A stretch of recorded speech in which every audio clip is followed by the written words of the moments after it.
97% des scientifiques travaillant sur le changement climatique estiment que la Terre se réchauffe en raison des activités humaines. Pour bien comprendre la responsabilité de l'homme dans ce phénomène, il faut d'abord s'intéresser à un mécanisme qui, lui, est parfaitement naturel, l'effet de serre. Voilà comment ça marche. Lorsque la Terre est éclairée par le Soleil, sa surface réémet vers l'espace une partie du rayonnement qu'elle a reçu. Sauf que les gaz à effet de serre, comme le dioxyde de carbone, le méthane ou le protoxyde d'azote, retiennent une partie de ce rayonnement infrarouge émis par la Terre et lui renvoient, ce qui contribue à la réchauffer. Or, c'est justement cette mécanique que l'homme a déréglée. Combustion du pétrole et du gaz, déforestation, agriculture intensive. Depuis la révolution industrielle, les activités humaines émettent de grandes quantités de gaz à effet de serre, principalement du dioxyde de carbone et du méthane. Ces gaz s'accumulent dans l'atmosphère et atteignent désormais des niveaux records. Pour le CO2, par exemple, sa concentration est passée de 270 parties par million à la fin du 19e siècle à près de 400 parties par million aujourd'hui. C'est la concentration la plus forte depuis 800 000 ans au moins. Conséquence, l'effet de serre s'intensifie. Le surplus d'énergie introduit aujourd'hui par l'homme dans la machine climatique est à peu près l'équivalent de 3 petites bombes atomiques explosant à chaque seconde.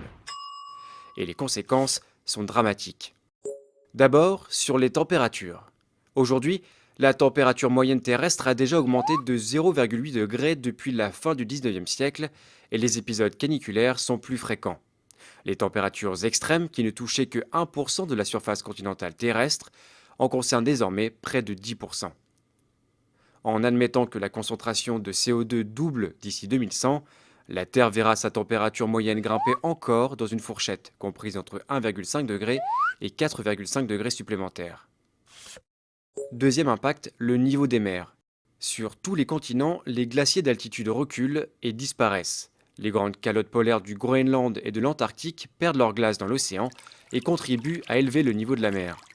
Si la banquise antarctique voit sa surface augmenter légèrement du fait d'un renforcement des vents, la banquise arctique, elle, a vu sa superficie fondre d'environ 30% depuis les années 80.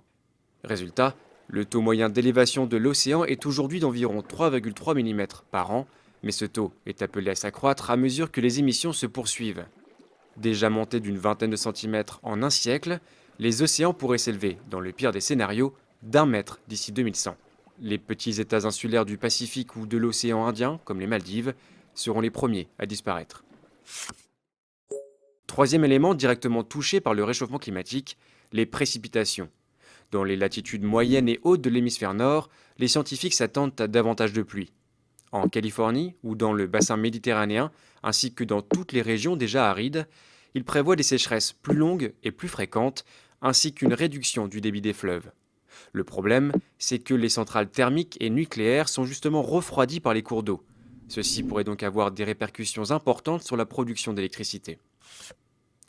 Enfin, l'un des effets les plus méconnus et les plus inquiétants du changement climatique en cours reste l'acidification des océans.